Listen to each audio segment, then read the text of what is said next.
Bueno, desde Cátedra Avícola y Agropecuaria estamos para conversar con Pablo Barisic, productor porcino de la zona de Junín. Así que lo estoy saludando. ¿Qué tal, Pablo? ¿Cómo estás? ¿Qué tal, Álvaro? ¿Cómo estás? Buenas tardes. ¿Cómo va todo? Un gusto que nos haya invitado a participar. Bueno, sí, la idea es que podamos aprovechar este espacio para que puedas comentarnos cómo es tu proyecto productivo. Bien. Te quería consultar justamente, bueno, cómo fue que arrancó la idea de montar una granja porcina? Bueno, mira, en realidad nosotros, yo tengo una sociedad que es con mi hermano, nosotros somos dos, mi hermano y mi mamá en realidad en este momento, es una empresa familiar. Y la actividad originalmente la empieza mi padre, ya debe ser allá por los años 90, donde el sector todavía no estaba en la situación que se encuentra ahora, ni cerca, con una explotación que era campo y, y cero confinamiento, era todo campo, muy artesanal. Y después nosotros a partir del año 2018, más o menos, que fue que arrancamos, donde pasamos a dirigir un poco la cuestión entre mi hermano y yo, fue donde empezamos a tener que tomar algún tipo de decisiones, porque nosotros también hacemos agricultura, y bueno, teníamos que focalizarnos en algo y decidimos crecer en la producción porcina, lo veíamos como una gran alternativa. Ya en el año 2018 se empezaba a hablar de otra manera del sector y que iba a ser un sector pujante y en crecimiento. Así que a partir de ahí decidimos tomar toda la base de lo que tenía mi padre y empezamos a confinar y alguna cosa ya se había hecho para el año 2018, nosotros habíamos experimentado con una primera maternidad, pero bueno, fue a partir de ahí donde nosotros decidimos salir y empezar a confinar todo y hacerlo en forma intensiva, ¿no? Ah, Este, sí, en ese momento entonces piensan ya en el tema de la infraestructura en sí, digamos. Claro, en ese momento empezamos a pensar en confinar, porque ¿qué sucede? No, para hacerlo, digamos, siempre uno, por supuesto que dentro de su explotación puede dar lo mejor que tiene con lo que tiene, ¿no? O sea, nosotros de hecho cuando mi padre trabajaba a campo, cuando teníamos ese criadero a campo, tratábamos de ser eficiente dentro de eso. Yo siempre digo que uno con lo que tiene que tratar de dar lo mejor. Pero por supuesto que para sacarle mayor rédito a la actividad, o sea, para hacerla realmente rentable, necesitábamos confinar. Y bueno, y eso fue un poco lo que nos llevó a nosotros a ser más eficientes. O sea, para poder ser más eficientes justamente nos llevó a tomar esa decisión de empezar a confinar, de empezar a invertir en genética, hacer las cosas como corresponde, ¿no? Eh, Y Pablo, hoy día, ¿qué cantidad de madres tienen en producción? Nosotros en este momento estamos con 200 madres. Es una explotación entre mediana y chica, te diría ya casi ahora, porque bueno, siempre me acuerdo cuando nosotros empezamos, en ese momento me acuerdo porque teníamos 200 madres a campo y cuando hicimos el primer relevamiento de descarte nos quedamos con 50 y de las 50 si las mirábamos fijo nos quedábamos con la mitad, o sea, creo que nos quedamos con 50 porque perdonamos un montón de madres porque bueno, no teníamos alternativas, si no, no había forma de empezar a hacer girar la rueda. Eh, y bueno, y en ese momento empezamos a confinar y bueno, veíamos como muy lejos de confinar y decir, bueno, hacer 50 madres confinadas. Después, bueno, empezamos a crecer, a partir de ahí llegamos a las primeras 100 madres. Ese creo que fue el tramo más duro para nosotros porque fue a pulmón, fue muy difícil, mucha mano de obra propia, trabajábamos mi hermano y yo, no teníamos personal, porque también había que elegir, o sea, eso fue una decisión de alguna manera. Y la posibilidad era esa, en poco acceso al crédito en ese momento, no te diría nada. Más allá de que hemos tenido algún crédito que por ahí nos ha facilitado algún apalancamiento, pero bueno, siempre fueron créditos menores. Así que básicamente lo hicimos a pulmón, y ese fue el tramo más duro.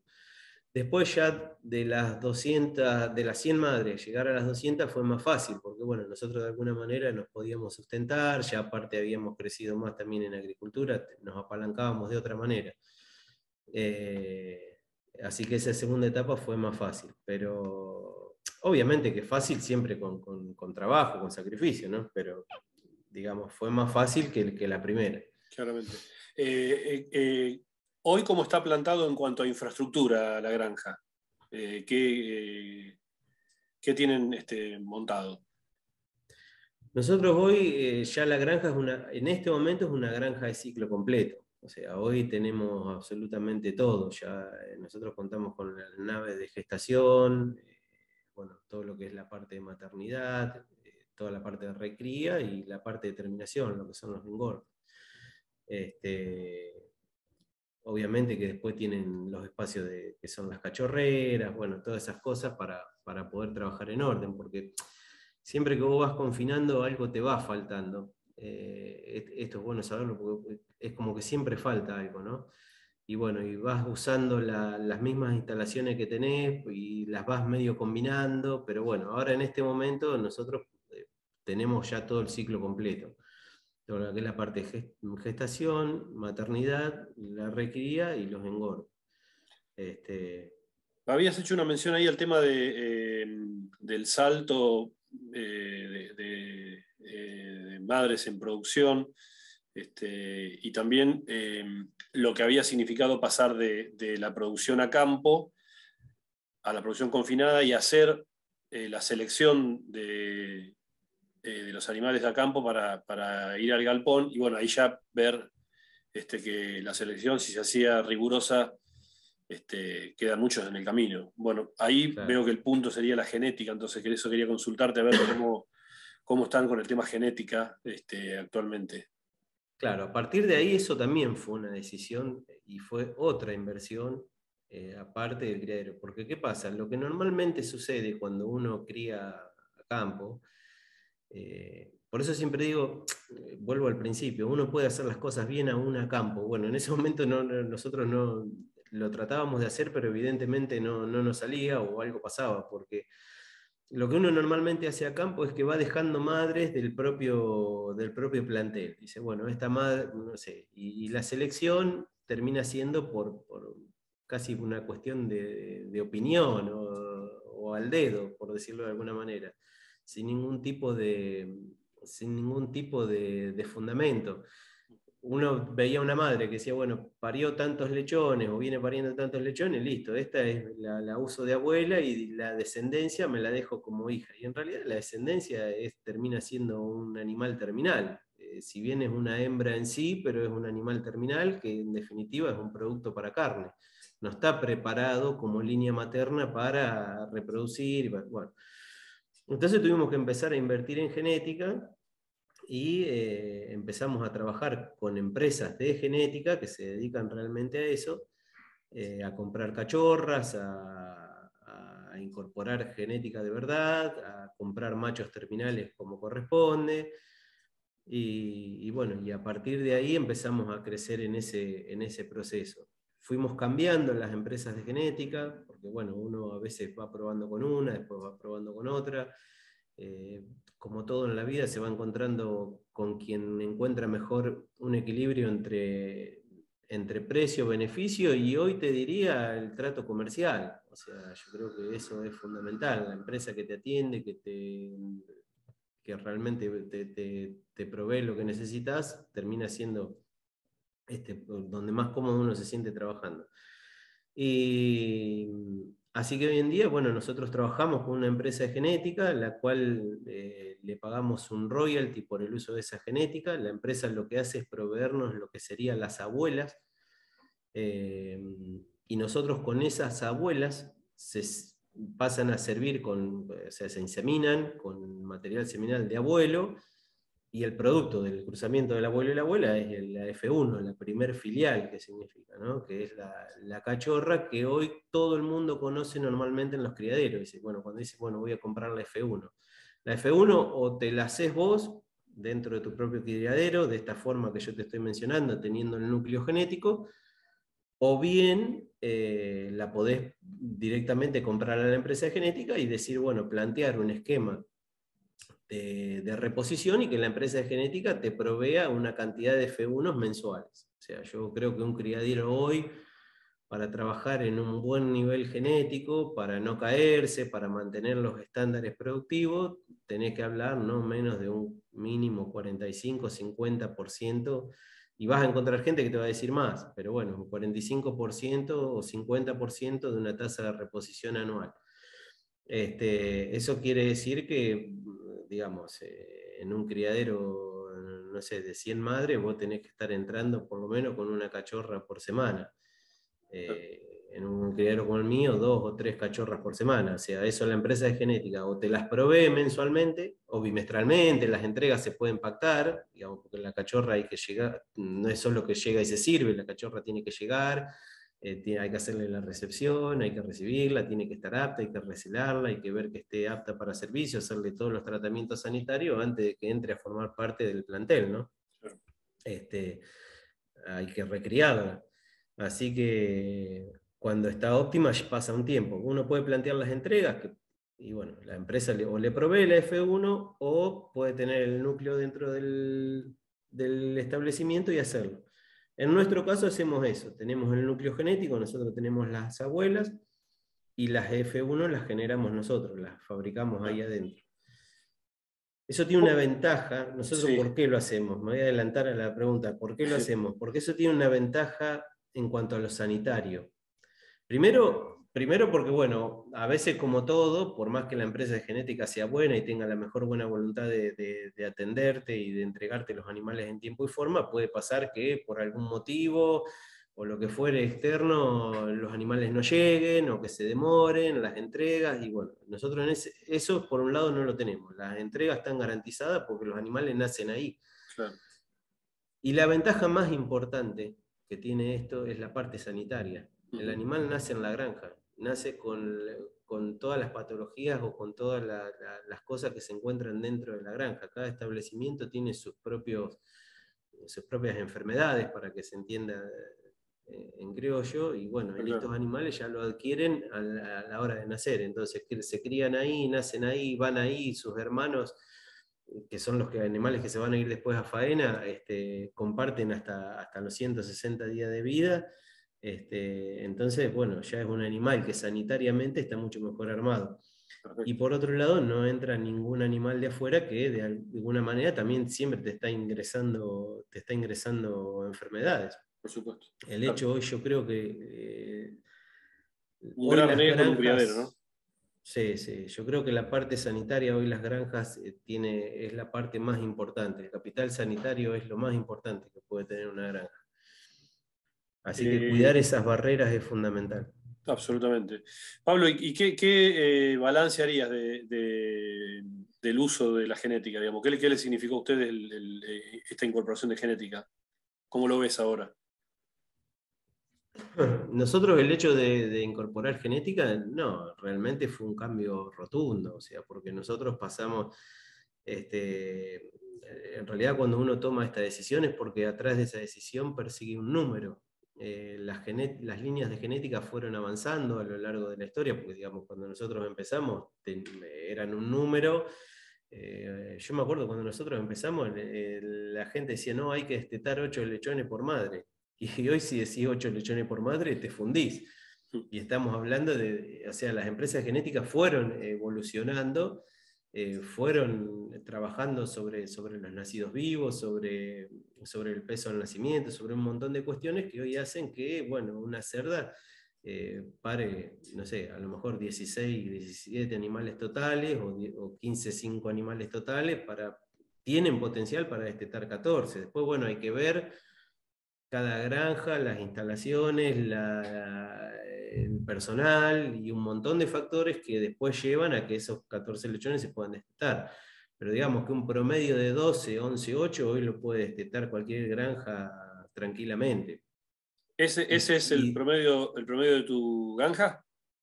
el ¿En promedio de qué mi promedio granja estás? son 12, el promedio de mi granja están en 12, 12, 12, 3, 12. y ahí anda, y no lo podemos subir, pero el potencial de nacido lo tenemos. O sea, el potencial de nacido nosotros lo tenemos 14, 14,2, 14,3 nacidos vivos.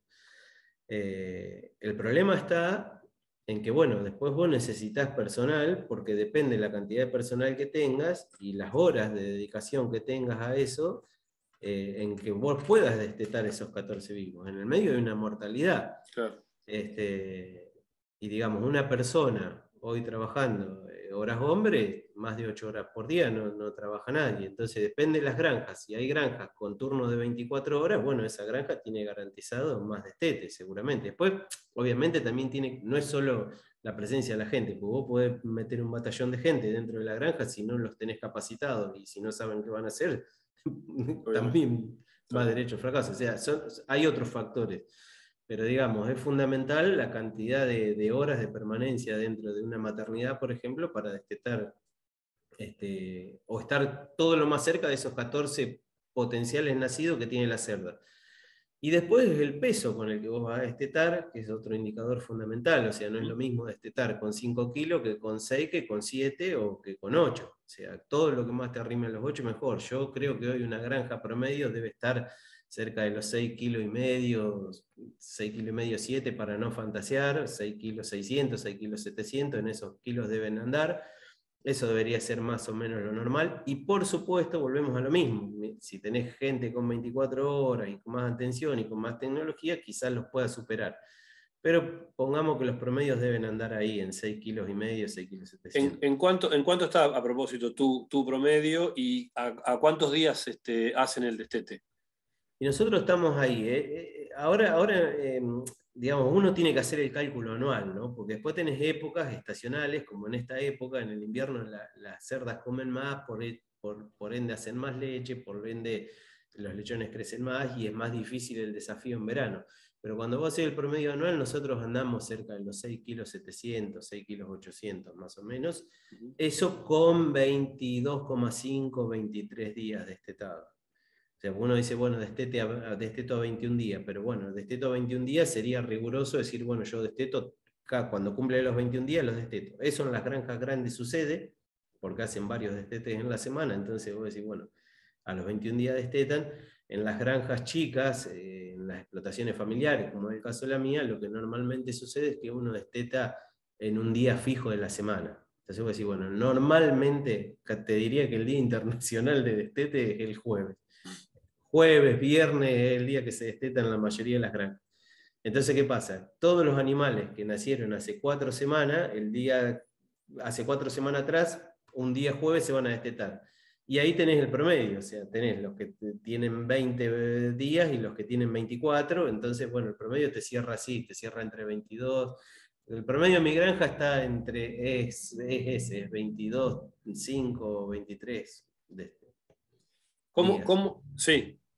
Y te quería usar, digamos, una vez hecho el destete, bueno, ¿cómo sigue toda esa camada destetada? Bueno, después ahí ya se plantea, primero, ahí ya se plantea un desafío importante porque hasta el momento, primero yo te quiero decir algo, porque hay un paso previo a esto, porque digamos, para uno poder destetar estos animales, está bueno decirlo, primero tiene que haber un trabajo muy bien hecho desde la cachorra, la adaptación de la cachorra, que es lo que hablábamos antes. Sí. ¿Cómo llega esa cachorra a su primer servicio? Eso es importantísimo. Muchas veces uno porque cree que porque tiene cachorras en la granja, como en el caso mío, está de sobra, dice, bueno, hay cachorras, metele. No, hay que ver esa cachorra, cómo cicló, cómo se comportó, y en qué estado y en qué condición llega al servicio, ¿no? Después, bueno, cómo fue el tratamiento durante su primera gestación, cómo llega al parto, cómo se desarrolla ese parto, y es fundamental la primera vuelta para saber si esa hembra después sigue, o una vez que se desteta tiene que volver a entrar, y cómo fue tratada para volver a entrar. Porque ¿qué pasa? El tratamiento durante la primera lactancia es clave para su futuro como madre. Entonces, ¿cómo reingresa al nuevo servicio, ¿no? Y a partir de ahí, tener una hembra óptima para que pueda dar estos lechones, que son estos 14 que hablábamos nacido vivo, que por lo menos tengan un peso de 2 kilos, de 1,5 kilos, o todo lo más cercano a 1,5 kilos. Entonces, si la chancha nace bien, está bien armada y el lechón nace bueno, ese es el primer paso. Después podemos proponer destetar ese lechón de 6,8 kilos, con los 22 días y medio, 23 días que puede tener cualquier granja. Ahora, a partir de que se desteta, bueno, el desafío ya es mucho mayor, porque nosotros veníamos con un animal que hasta el momento estaba con la madre, que estaba lactando, que mayormente lo que él conocía era un alimento líquido. Si bien se hacen adaptaciones antes de destetarlo a los alimentos sólidos, pero el desafío es muy grande para el animal, porque bueno, ese lechón se desteta con 22 días, se lleva a una sala de destete, de recría, que está ambientada para eso, lógicamente, con temperaturas, con condición ambiental óptima para recibir ese lechón, pero que el lechón se encuentra con un mundo más allá de que le tratemos de dar toda la calidez posible, un mundo totalmente distinto, bajo un estrés tremendo, porque acaba de dejar la lactación, entonces es todo un mundo nuevo. Venía acostumbrado a estar con su mamá, estaba calentito, qué sé yo, y ahora tiene que compartir con otro montón de lechones, donde, bueno, entre ellos también se empieza a plantear un desafío en cuanto a la alimentación y en cuanto... Entonces, bueno, a la hora de destetarlo, eso sigue de esa forma. O sea, el lechón se desteta, va a la recría, y ahí se hace toda una etapa de alimentación donde permanecen durante 7 semanas. O sea, podríamos decir desde el día 22, 23, como destetamos, hasta un promedio de 70, 73, 74 días, dependiendo las edades con las que se destetaron. Y en la recría se hacen las diferentes etapas de alimentación del animal, ¿no? Y los tratamientos sanitarios que le corresponden en esa etapa. Eso quería consultarte, Pablo, a propósito, digamos, del tema armado de dietas. ¿Lo trabajás con un nutricionista? ¿Tenés asesoramiento en ese sentido? ¿O ya lo haces vos directamente? Sí, no, no, nosotros trabajamos, nosotros tenemos un técnico en la granja, un responsable de la granja que hace, bueno, muchos años. Siempre trabajamos con técnicos, ¿eh? Desde el momento cero, por ahí fueron cambiando. Yo soy un agradecido de la vida y a cada uno de ellos le agradezco porque de todos hemos aprendido algo. Por distintas cuestiones, bueno, después los hemos ido cambiando, las necesidades han ido cambiando.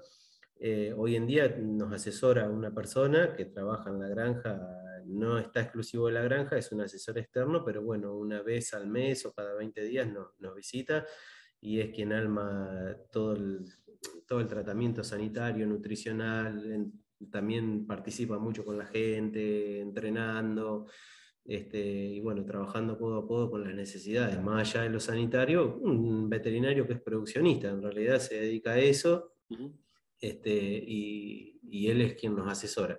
Ahora, las dietas en sí, más allá de que él, por supuesto, que interviene y que dice, bueno, qué es lo mejor o qué es lo peor, o cómo hacemos los planes nutricionales, las empresas de nutrición en general ya tienen su plan nutricional. O sea, cuando uno decide decir, bueno, voy a trabajar con tal o cual empresa, la empresa ya tiene un plan nutricional establecido. ¿Sí? Cada una propone su propio plan nutricional, que más o menos están todos en lo mismo. O sea, en general, por ejemplo, para las etapas de recría, hoy se están proponiendo, la mayoría proponen 4 fases de alimentación. Una primera y segunda etapa que son peleteados, algunas tienen una primera, segunda y tercera etapa que son peleteados, y una cuarta que ya es en grano, digamos, ya grano molido, con un núcleo vitamínico y mineral que viene preparado para mezclar con el alimento. Y bueno, y algunas también están proponiendo una quinta etapa, algunas están proponiendo hasta una quinta etapa. Eso depende también mucho de la posibilidad de la granja. Yo, creo haber entendido en una oportunidad, en charlas que yo he estado y demás, y bueno, y de haberlo visto, claro, si uno estudiara el aparato digestivo del cerdo y los requerimientos nutricionales, uno podría hacer una dieta por semana si quisiera. Entonces vos decís, bueno, tenés que tener 7 fases, o una cada 2 días, no sé, cuando va cambiando, entonces tenés que tener un montón de fases. Lo que pasa es que no se puede hacer, porque sería inoperable una cosa así. obviamente. Entonces De lo que todas se maneras, hace es digamos, focalizarse en eso. el esquema que me comentás que suelen tener las empresas, digamos, es lo que estás aplicando vos en tu granja. Sí, sí, sí. Nosotros trabajamos con una empresa de nutrición. La empresa de nutrición propone un plan nutricional. Obviamente esos planes nutricionales siempre yo recomiendo, a mí me lo han preguntado muchas veces, yo siempre recomiendo tratarlo con los técnicos de la granja, porque más allá de lo que dicen las empresas de nutrición o los nutricionistas de las empresas de nutrición, que obviamente saben porque conocen su producto, conocer la problemática de la granja y adaptarlo al trabajo de cada granja, ¿no? Eso yo creo que siempre, de todas maneras, las empresas de nutrición siempre tienen un técnico que va a la granja, que revisa, que pregunta, bueno, cómo están haciendo, cómo trabajan acá, y adapta. Normalmente lo hacen ellos. Pero bueno, siempre dentro del marco de lo que la empresa propone. O sea, Eh, y sí. el producto logrado, ¿no? El producto capón, digamos. Después, bueno, ¿cuál es, qué camino sigue ahí cuando tenés terminado el animal? ¿Cómo se mueven ustedes? Cuando el animal está terminado, decís vos, cuando ya se Sí, terminó. exacto. No, bueno, es el animal, porque acá estamos en la etapa de recría recién. O sea, cuando nosotros uno que termina la etapa de recría, después pasa a la parte de engorde, donde ahí también tiene distinta, ahí ya el animal se hace una transferencia de fase que se llama, ya se mueve el animal, porque en Ah, estas primeras 4 etapas que nosotros hablábamos, el animal permanece en el lugar. Está en la recría, el animal está ahí, cumple su etapa de alimentación, la cumple en el lugar. Luego, el animal sale, se hace la transferencia de fase, pasa a la parte de engordes, con un lugar que también lo va a recibir acorde para su edad, previamente desinfectado, previamente, bueno, con todo el lavado y demás. ujú. Los animales pasan a la etapa de engorde, donde ahí también tienen otras 2, 3, 4 etapas nutricionales, dependiendo, otra vez lo mismo, las instalaciones de la granja, la posibilidad de la granja, la posibilidad del personal. La mayoría está usando 2 etapas, que son la de desarrollo y terminación. Pero bueno, de esos de desarrollo y terminación podés tener desarrollo 1, desarrollo 2, terminador 1, terminador 2. ¿Eso en qué Ok. va variando? Bueno, va cambiando a medida que el lechón va creciendo, ¿no? Ujú. Arranca con desarrollo 1, siguen con cambian a los, vamos a suponer, yo en el caso mío, nosotros hacemos 2 etapas nada más, nosotros tenemos lo que es la parte, un desarrollo ajustado para todo el desarrollo, que van hasta los 110 días de vida, y de los 110 días de vida el animal cambia al terminador, y de ahí hasta la faena, que esos son los 160 días de vida. 160 días, A los correcto. 160 días de vida el animal, bueno, ya lo que es hembra, que hablábamos hoy, la hembra que nació, que se crió en la granja, que creció, esa hembra ya es apartada, seleccionada, y ahí se hace una primera selección para ver si la hembra sigue en la granja, en la que no va a descarte, porque bueno, después puede haber muchos defectos, una hembra puede tener mucho potencial genético, pero a lo mejor tiene algún problema o que no es apta para ser seleccionada, se hace una selección de la hembra, si no pasa de la selección, tiene que ir a faena, Ok. junto con los capones. Y el resto, bueno, ya va directamente a faena. Continuamos nuestra charla con Pablo Barisic, el productor porcino de zona de Junín, en la provincia de Buenos Aires. Pablo, bueno, transcurridas todas las etapas post-destete, terminada la terminación, valga la redundancia, estamos con el capón listo para faena. El capón listo para faena. Bueno, Sí. ¿cómo sigue la trayectoria ahí, digamos? ¿Tenés frigorífico cerca? Bueno, ¿qué es el destino del producto? ¿Cuál es el destino del producto?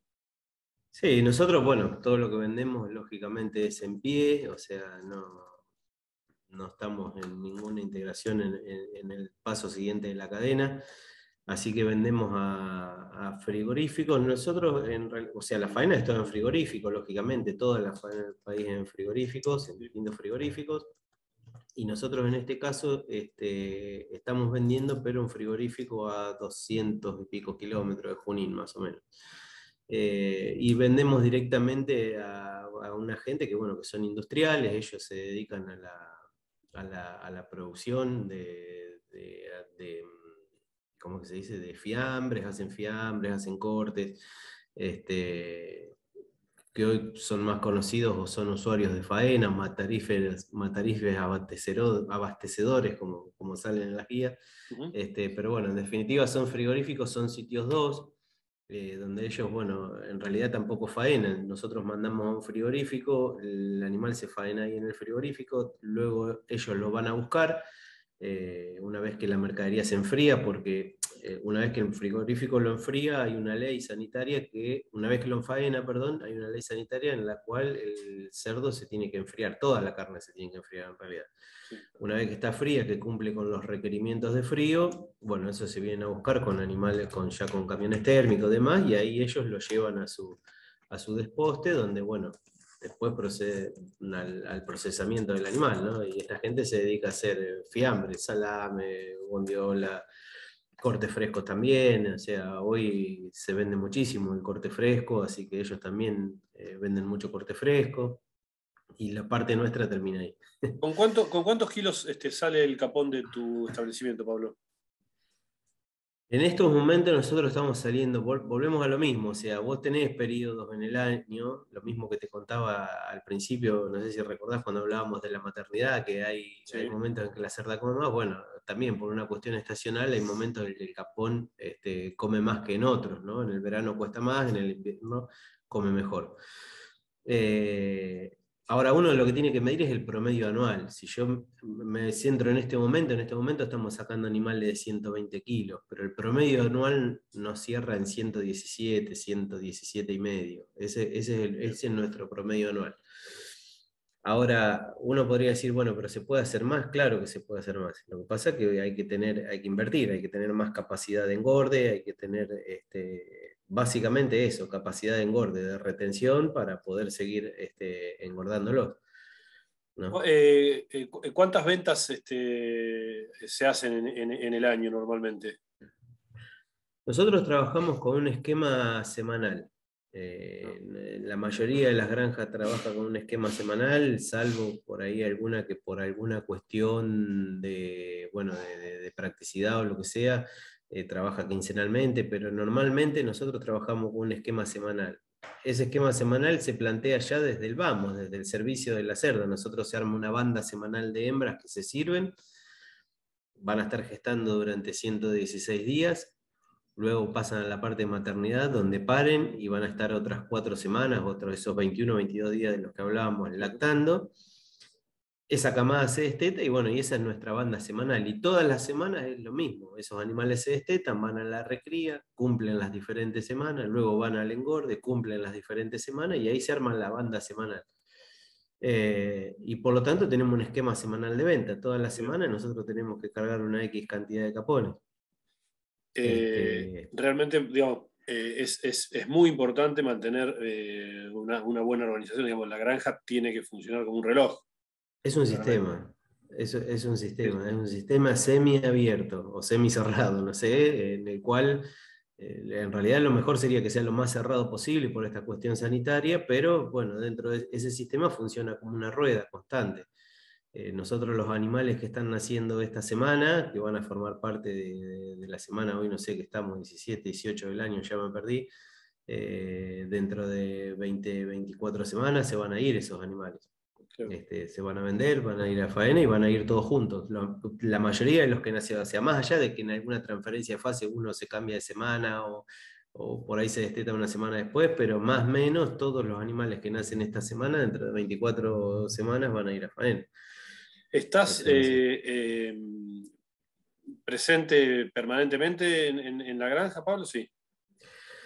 Sí, yo trato de estar, o sea, a mí me gusta. Tuvimos una etapa en la que nosotros, bueno, digamos, estaba obligado en lo que te contaba al principio, cuando nosotros arrancamos con mi hermano, éramos prácticamente, no éramos prácticamente, éramos nosotros dos solos. A veces nos ponemos a charlar y recordamos eso, porque el trabajo de granja es un trabajo complejo, en cuanto a la carga horaria, es de domingo a domingo los 365 días del año. Y cuando estábamos solos, la realidad era que trabajábamos los dos y teníamos un domingo cada uno porque el otro nos cubría, porque a veces ni la posibilidad ni el derecho ni siquiera enfermarte. ¿No? Hoy lo hablamos y nos reímos, pero era así.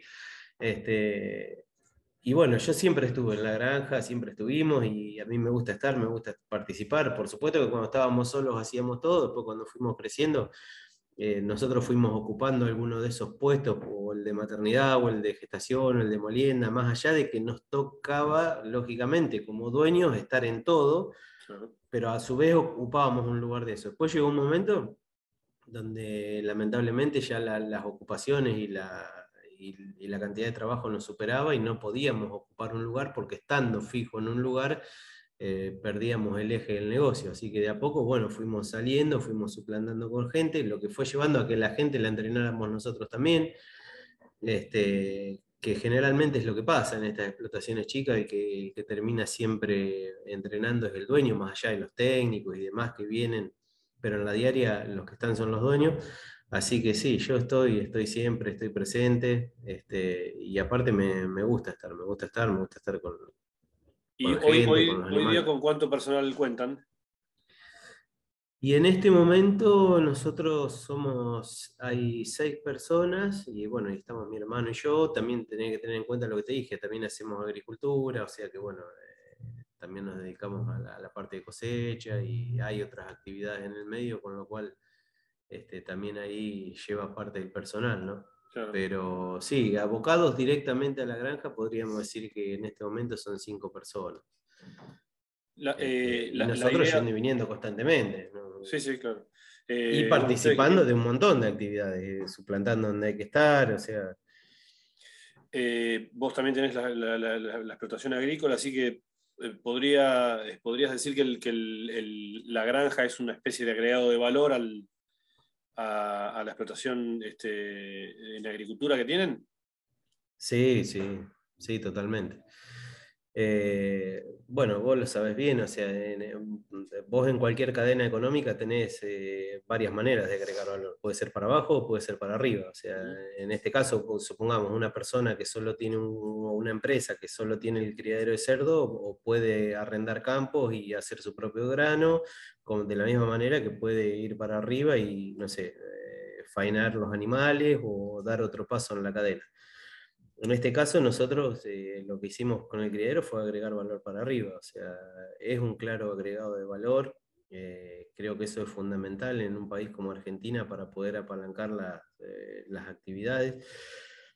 En realidad, yo siempre digo lo mismo, Álvaro, los negocios hay que tomarlos individuales. O sea, eso no hay que engañarse porque, digamos, la agricultura es la agricultura y la ganadería es la ganadería, y a veces lo que le hace bien a la agricultura no le hace bien a la ganadería y viceversa, pero es cierto que son negocios que se apalancan. Y en épocas de crisis, que este país tiene muchas, y que nosotros, a mí mismo, a mi hermano, nos ha tocado vivir muchísimas, es donde vos te das cuenta la importancia del valor agregado, ¿no?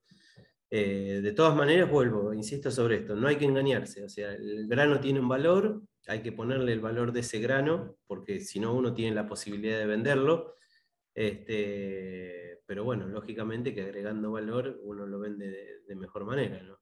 Tal cual. Adentro de los animales. Pablo, como para ir cerrando, digamos, ¿cómo ves al sector de la producción porcina? Y si lo ves bien organizado en lo institucional. Sí.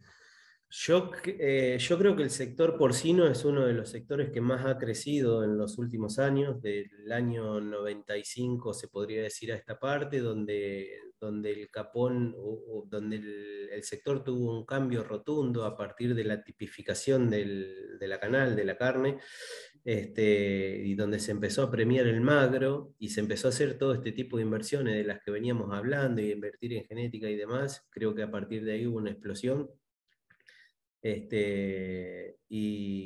vino creciendo sostenidamente. Creo que ahí hubo contestando esto que vos me preguntabas, hubo un gran trabajo de parte de las instituciones, de la Asociación, por ejemplo, Argentina de Productores Porcinos, un trabajo muy grande que se hizo, para poner al sector en el lugar que hoy tiene, ¿no? Cuando hablamos de, yo te digo en el año 95, por ahí yo no lo recuerdo bien con cifras, pero creo que en ese momento, no sé si eran 5 o 6 kilos per cápita, quizás alguno más grande que yo lo sepa mejor, a los 19 kilos, 20 que se habla hoy, la verdad que el cambio ha sido rotundo. Y eso es todo trabajo de la... Tiene que ver, obviamente, la inversión de los productores, la gana de la inversión y el desarrollo que tuvo la actividad en sí, pero hubo una gran gestión atrás que permitió que eso se pudiera plasmar. Creo que está muy bien enfocado el sector porcino, sí, lógicamente. Le ve Y ha futuro ganado un entonces. terreno importante, ha ganado un lugar en la mesa de los argentinos. Hoy yo creo que la carne de cerdo tiene un lugar en la mesa de los argentinos.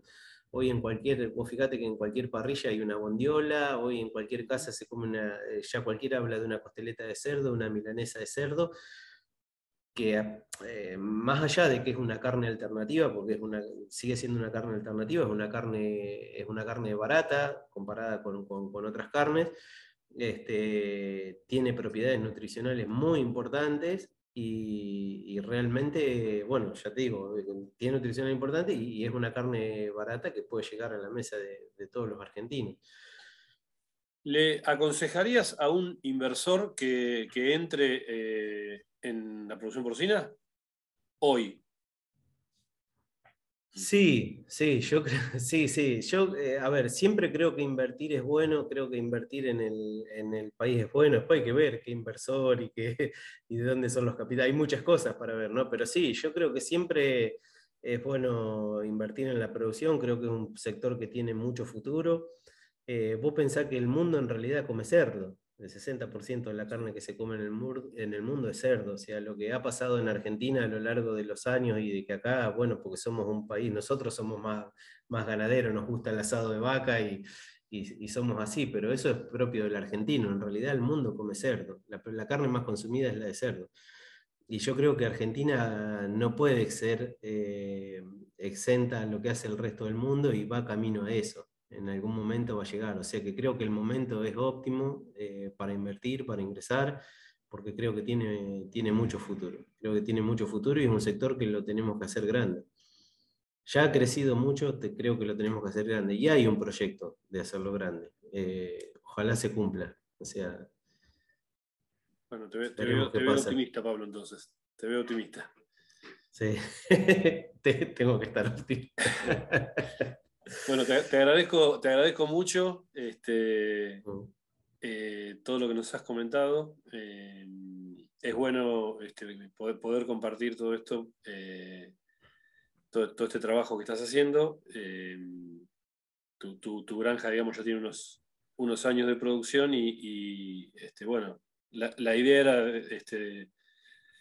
reflejar a través de tu trabajo productivo, bueno, cómo está el sector en la Argentina, básicamente. Así que vuelvo a agradecerte, Pablo. No, Álvaro, mira, yo en realidad, bueno, te agradezco a vos por la nota, la verdad, porque me hayas invitado, me hayas convocado a poder expresar lo que uno hace, lo que siente. Eh, y yo siempre voy a ser un agradecido al sector, creo que a nosotros nos ha dado un lugar en la vida, o sea, porque nosotros de esto hemos hecho un estilo de vida y realmente es mi manera de devolver un poquito todo lo que me ha dado. Así que siempre que me convoquen y siempre que pueda aportar un granito de arena, bienvenido sea desde mi conocimiento, siempre teniendo en cuenta que hay gente que sabe mucho más que uno y está mucho más profesionalizada y obviamente que el sector no es solo esto que hablamos acá, es mucho más grande, ¿no? Pero de mi parte, siempre que necesiten, acá estaré para poder brindar lo que sea. Muchísimas gracias y te repito, la experiencia, el trabajo diario, digamos, es muy valioso para entender de qué se trata. Gracias, Pablo. Bueno, Nos vemos. gracias. Hasta luego. Adiós. Adiós.